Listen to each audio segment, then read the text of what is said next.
Hi, my name is John. Welcome to another Sunday night nightcap. As usual, I've got a varied mixture of machine and welding projects.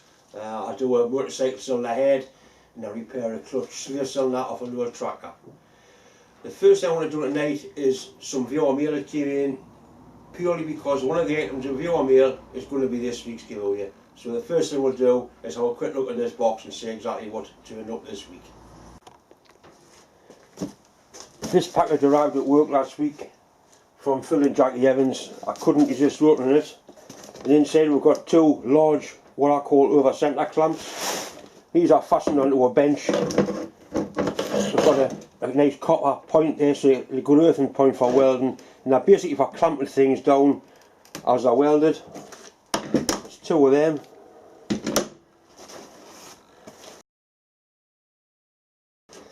This is a drill sharpening jig, quite an old one, but it's never been used. I have had the modern equivalent of this, and honestly I wasn't very impressed with it. This one's not aluminium, it's cast iron. It looks a lot more robust. I've got a good bench grinder, so I will set that up and we'll have a bit of experiment at using it, because I've got loads and loads of blunt drills. That's something that I will be going to keep and put to good use.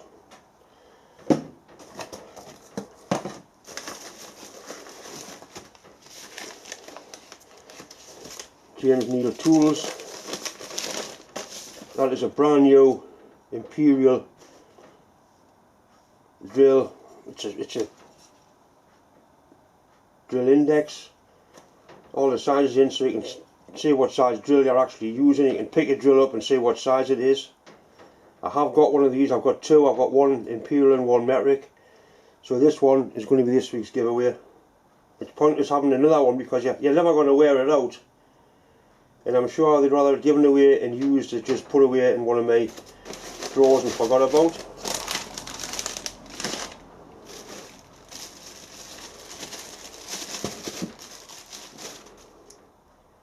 Cutting Tools Handbook, RS. That's full of drill sizes, tap sizes, drill angles. Quite a handy little reference book.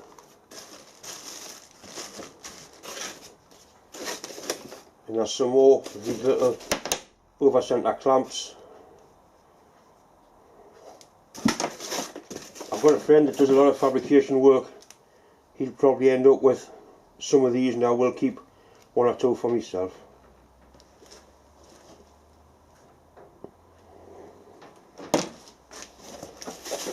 Right, that's great, Phil, thank you very much. As I said, it'll all be that given away I put to use. That'll definitely be mounted on the bench next to my big grinding machine. We'll have a bit of play with that sharpening drills. I'm sure I'll agree, there's some nice bits and pieces turned up there, especially that drill sharpening jig. I'm looking forward to getting that mounted and having a little bit of play with it. So we'll carry on, do the draw for the little stirrup micrometer. Get to the bottom of the box, but I'm going right down to the bottom there now. You can see right in the bottom. One there. This is quite an old one because the paper's dirty.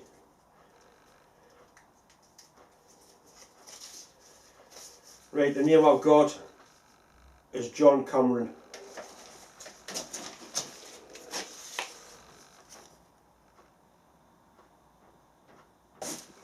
Right, John, all you need to do is send me an email with your address and I'll get that little micrometer posted off to you straight away. As I mentioned earlier, this week's giveaway is going to be for this lovely drill index.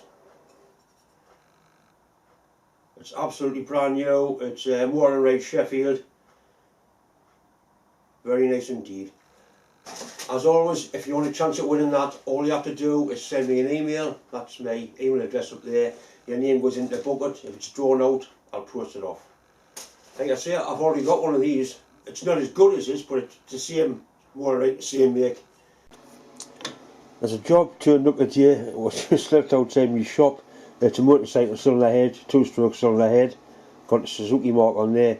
And the only instructions I've got are bore out to 90 mil. Now when I look at it, it's already been bored out, I suppose, but that's 90mm, which is a lot bigger than what's in there.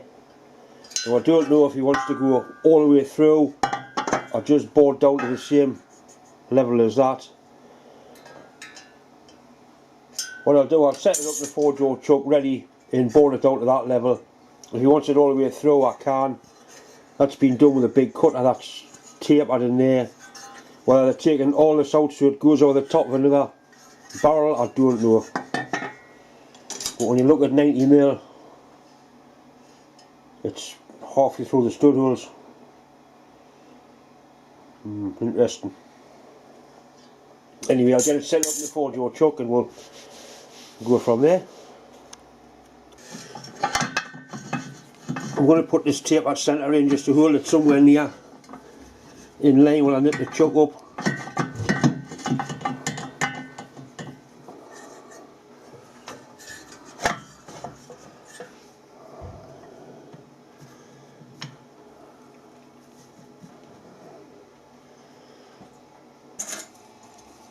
What I'm looking at is clearance between the face and the chuck, just in case it needs to be bored all the way through, and there is plenty of clearance.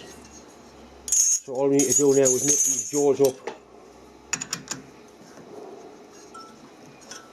because we've got it held in with the tailstock centre.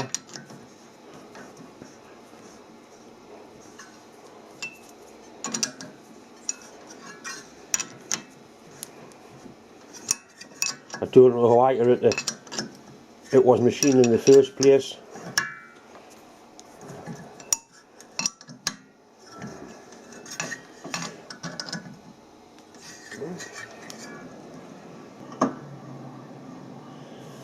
Right, I'm going to assume that that hole in there is the centre, because that's where it was machined. That's all I've got to go off.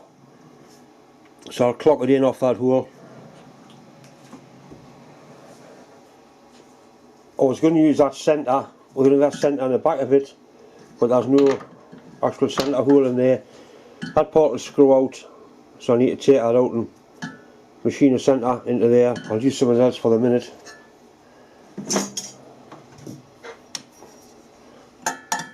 That big cutter will do the job. It's got a nice taper on it, that'll fit in.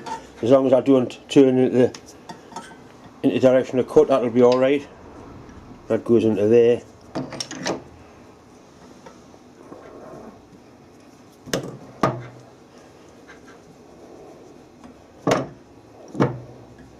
Into that centre, yourself a little bit of room to play, a little bit of weight on it.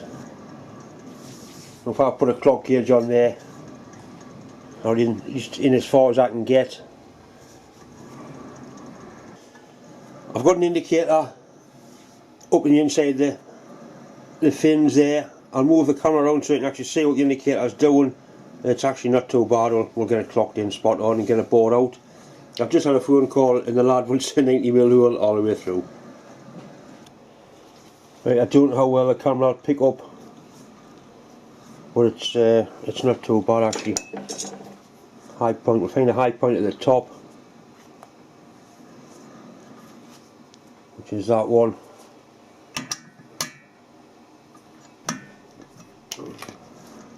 That's better. Right, we'll settle for that. Right, I've got it set up with a nice stiff boring bar. You need to make sure there's plenty of clearance between the fins and the cross slide.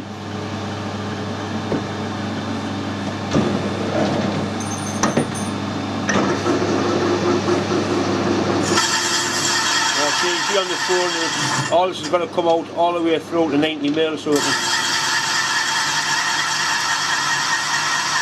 move what's left in the combustion chamber.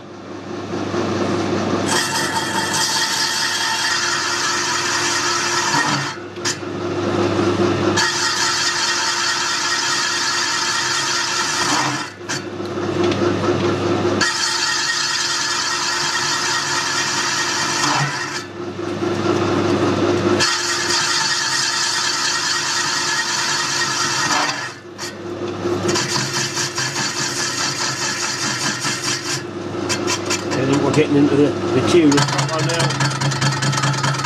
Be very pleasant around it.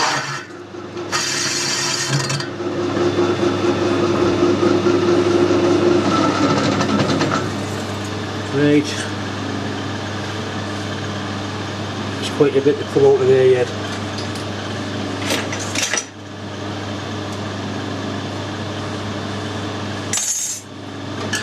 Right, that's 90mm, so that is. It's we're halfway through those stud holes, but it's going to be out of size. I think we will be slowing things down quite considerably. These tips just do not like aluminium. I've changed the bowling bar for the one that uses me cheap and cherry Banggood tips. I'll see how they fare.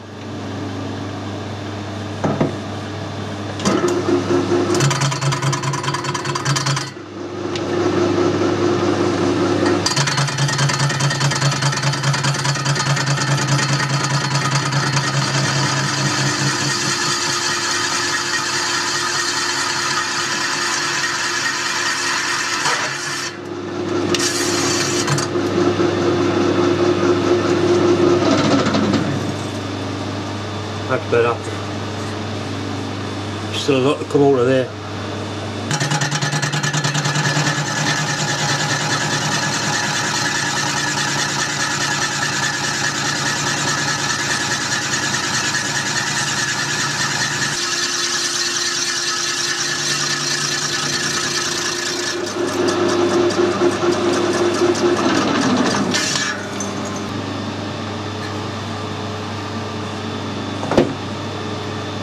Certainly into it now.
I've got it now dead on 89. Try it with the calipers.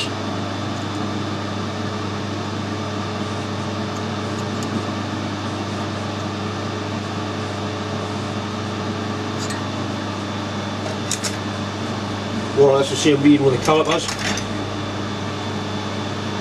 0.4 cut, that should bring it to just under size.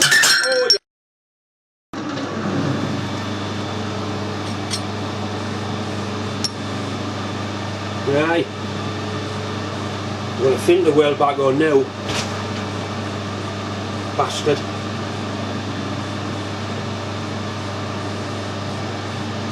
Right.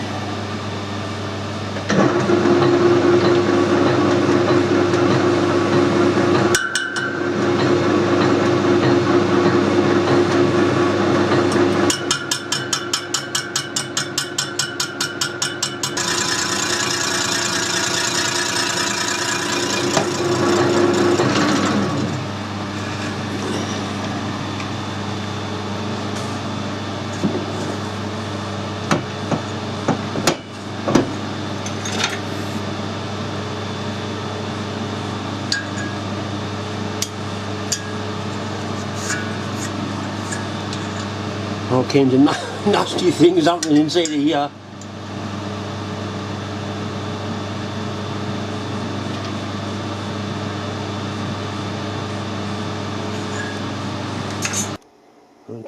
It's done that a world ago, isn't it?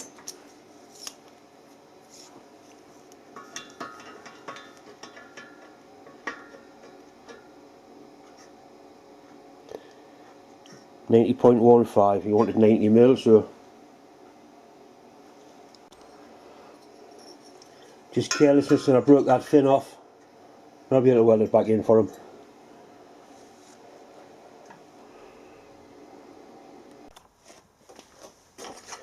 And weld that fin back in there that I broke off. I'll basically just weld it on at both ends. What you can do when the fin's missing, you can actually build a complete fin up in there with aluminium weld and then grind it back to shape, but this is not necessary on this. I'll clean it up inside and outside and so I can glue it back together for them. Because I broke the bastard thing, right?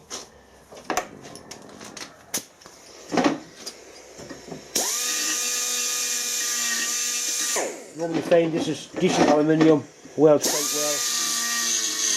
Normally.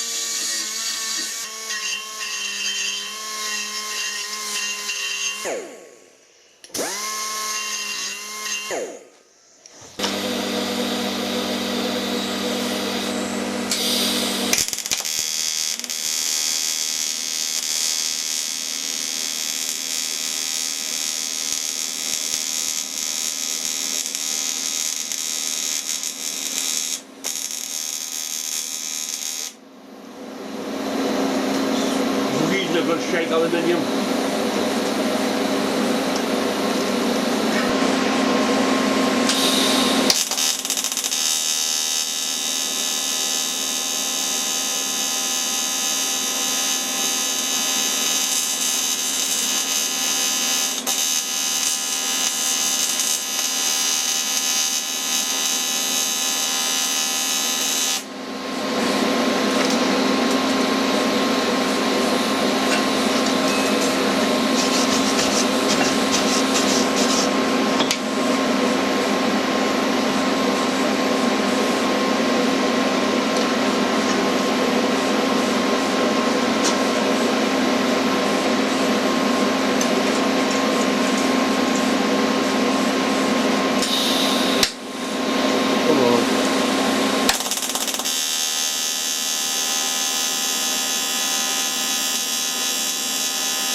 There you can see it's welded in, not too bad.